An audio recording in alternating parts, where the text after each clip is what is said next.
All right, you guys probably already heard there was a shooting in Louisville, Kentucky. This right here is Colonel Alex Payne from the Bullitt County Sheriff's Department. And I wanted you to listen to this because this was a pretty interesting interaction. The newsroom ladies asked him two separate questions. Here's the first one, and we're going to talk about it. Listen to this. Victims advocate standpoint, we need to do. Are you operating with everything you can? Let's say laws don't change. No. Let's just say that the situation like that is going to stay the same. Does law enforcement have everything they need to handle situations like this? Yes, ma'am. Today we did, and they did, especially. And the first thing that you would want to check off on that list is a brave man or woman wearing that uniform willing to take a fight to a bad guy. Mm-hmm. And he's talking about men and women in uniform taking the fight to the bad guy. Well, what if you're in that bank, or you're in that restaurant, or you're in that post office, and there is no man or woman in blue to help you out? Why don't you take the fight to the bad guy? Well, take that back. Why don't you be in the fight when the bad guy shows up? Why don't you be prepared? Why don't you be trained? I know you can't see it because his arm's in the way. You can kind of see it on his right hip. He's got a firearm in that news studio. Now, I don't know anything about this news studio, but what do you want to bet that there's a guns prohibited or no firearms allowed sign there? No firearms allowed for you, but if you're law enforcement, well, you're a special kind of person. We'll drop the standard for you. You be ready. They're gonna ask another question, and he's gonna give another response here in a second. But it's almost like nobody considers.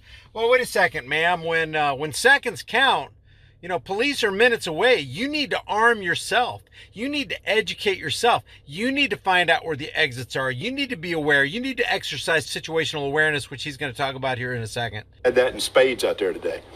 And because if it weren't for them, you'd end up with Uvalde, or you'd end up with a Marjorie Stoneman Douglas, where you got people outside waiting while more. If you didn't have cops, you would have another Uvalde. If you didn't have cops, you'd have another Columbine. What about if you had an armed person? I can't remember what that guy's name is in Sutherland Springs. Stephen Williford, remember that?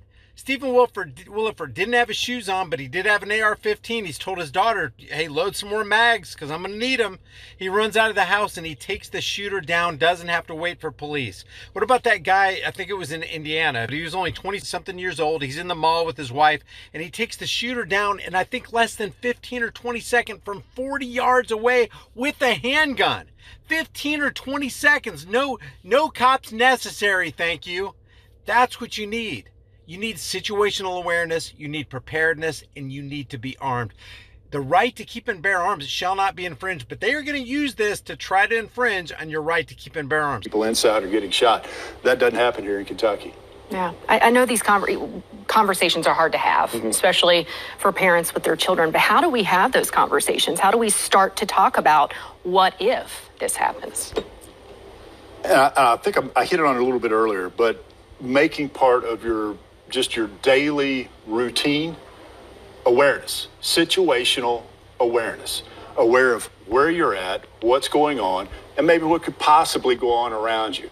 It could be simple things, like identifying escape routes and, just role playing in your mind.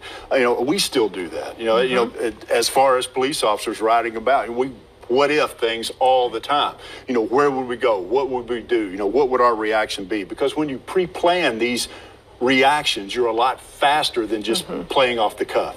All of a sudden you're overwhelmed with whatever the situation is. You haven't thought about it before. It's a new experience for you, and we don't often do well in new experiences. However, he's bringing up some good points right here. Do you have situational awareness when you walk into a mall? When you walk into a restaurant, do you know where all your exits are? Do you know what people are around that look shady? It's easy not to have situational awareness. Do you have situational awareness when you pull over on the roadside to get some gas? Find out how far that car is away from you. How many people are in that car? Can you tell? Do they have tinted windows? Can you see inside the vehicle?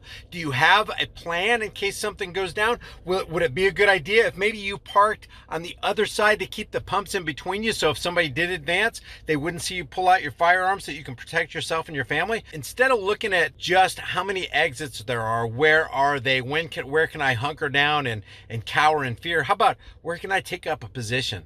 Where would be the best place for me to situate myself and my family, or, me and my girlfriend, she's got a firearm, my daughter's got a firearm, I got a firearm, my son's got a firearm. How can we take up a position to where we can cover all the exits so we can protect all the people that we can in our zone of influence, including ourselves, when something like that happens? Because it really isn't a matter of if it's going to happen, it's just a matter of when.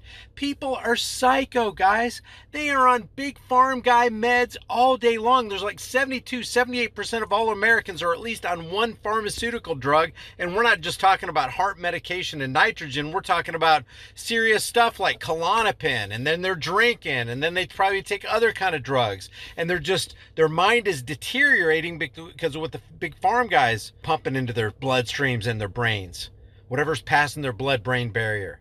So it's not a matter of if, it's a matter of when these psychos inhabit the same place. Maybe you're out at the sporting goods store buying a football for your kid, or a Frisbee or whatever.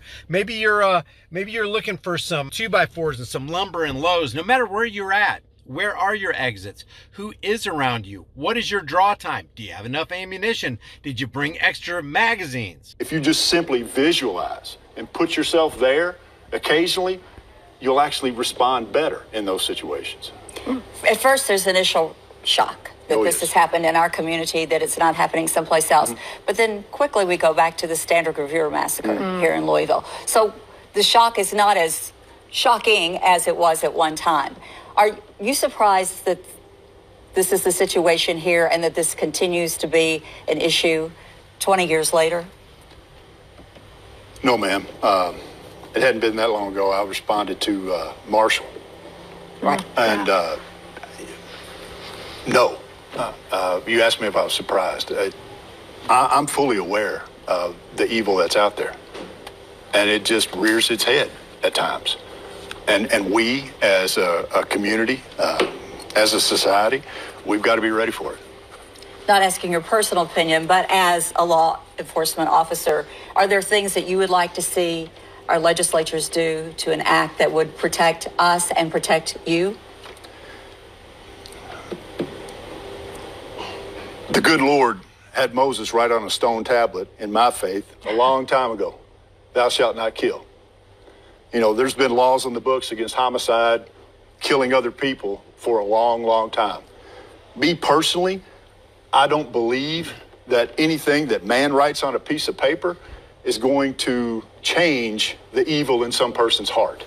Nothing that man writes on a piece of paper, which is what politicians do, which is what laws are. Laws are nothing more, nothing less than the opinions of politicians backed by the threat of force. There's nothing that a man can write on a piece of paper to make another man not be evil. I can't believe I'm sitting here in 100% agreement with what this law enforcement officer is saying right here. I'm not agreeing with everything, but I do agree with what he's saying right here.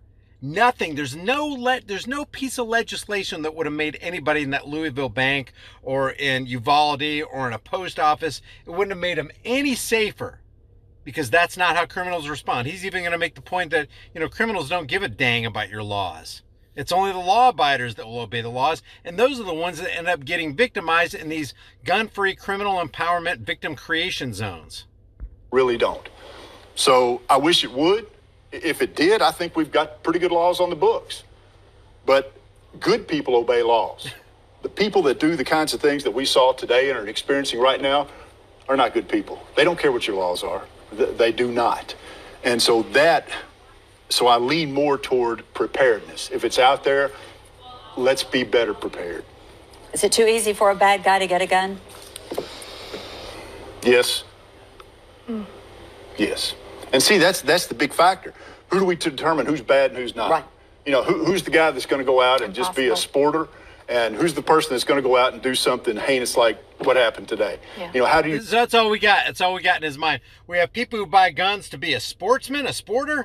And we got people who go out and buy guns and do bad things with their guns. What about the people who want to buy guns so that they can keep and bear those arms so that anywhere they go, they have a really, really good chance of making it out alive? What about those people? I'm not talking about law enforcement. I'm just talking about a regular individual who isn't a badged, costumed law enforcement clown.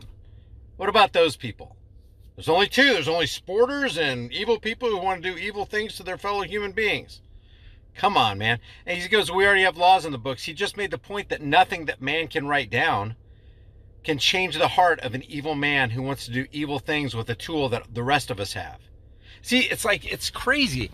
Politicians they'll go, you know what we need to do? Look what happened in Louisville. Look what happened to Uvalde. Look what happened in Sandy H over there in Connecticut. Look what's happening all over the world. We got mass shootings taking place. Well, what's the logical solution? The logical solution is to criminalize everybody who owns that particular style of weapon. And if they don't turn them in, then in the eyes of the state, they will be a criminal, and we're going to take them down. We're going to find them. We're going to cage them. We'll take care of it that way, instead of going, you know what? The people who need to go down for this are the people who contributed to it. Maybe we should look at, the government splitting up families and only causing zero father homes. Maybe we should look at the pharmaceuticals that are being prescribed to all these people and the brain damage it's doing to them, or it's changing the fabric of our society where people don't give a damn about other human beings. Maybe we should look at that. But no, we gotta criminalize everybody who happens to have an AR-15 or AK-47 or a high-capacity magazine. Man, those are weapons of war. You don't need those in your house. And so it's ridiculous. So I agree with what this guy says. On the one side is, we got plenty of laws and they ain't working. Writing more laws ain't going to do anything to stop criminals who are engaging in criminal behavior. Determine, who that is. And boy, if we knew the answer to that, we'd be a whole lot further down the road on making society a lot safer. All right, Colonel Alex Payne, Chief Deputy with Bullitt County Sheriff's Office. We appreciate. So I agree on one side with Colonel Alex Payne that, hey, you know what? We got enough laws in the books and men can't write laws to make people less evil. But on the other side, he's like, well, look for, situational awareness. Amen. Look for exits. Amen. But then there's something you're missing, Mr. Payne. Something you're missing. Make sure you arm up. Make sure you empower yourself. Make sure you protect your family. It is not up to law enforcement. Law enforcement has no obligation. There's two court cases I'll cite here. Law enforcement has no obligation to protect anyone ever at any time. DeShaney versus Winnebago County and Gonzalez versus Castle Rock. And in Gonzalez versus Castle Rock, Mrs. Gonzalez had a restraining order on Mr. Gonzalez, and he still didn't stay away. And it still didn't keep Mr. Gonzalez from taking care of his kids and driving him to that police station and getting into a shootout. Just didn't take care of him. So we have two court cases, DeShaney versus Winnebago County and Gonzalez versus Castle Rock, that shows the court said, hey, cops have no obligation to protect you. Don't depend on the police. Depend on yourself. And then don't let yourself down. Wherever you go, make sure you carry your firearm. Leave your thoughts about this because it really helps me in the algorithms. Leave them in the comment section below if you haven't done so already. Subscribe to the channel. Hit the bell notification icon. Give it a thumbs up. Share it with everybody you know. Don't forget to subscribe to my email list through my website, highimpactflix.com. That's highimpactflix.com. I will see you guys. If you want to support the channel, grab a hard-hitting, conversation-starting design you can get from the store. Put it on a shirt, hoodie, mug, cell phone case, whatever you want. And I will see you in the next video.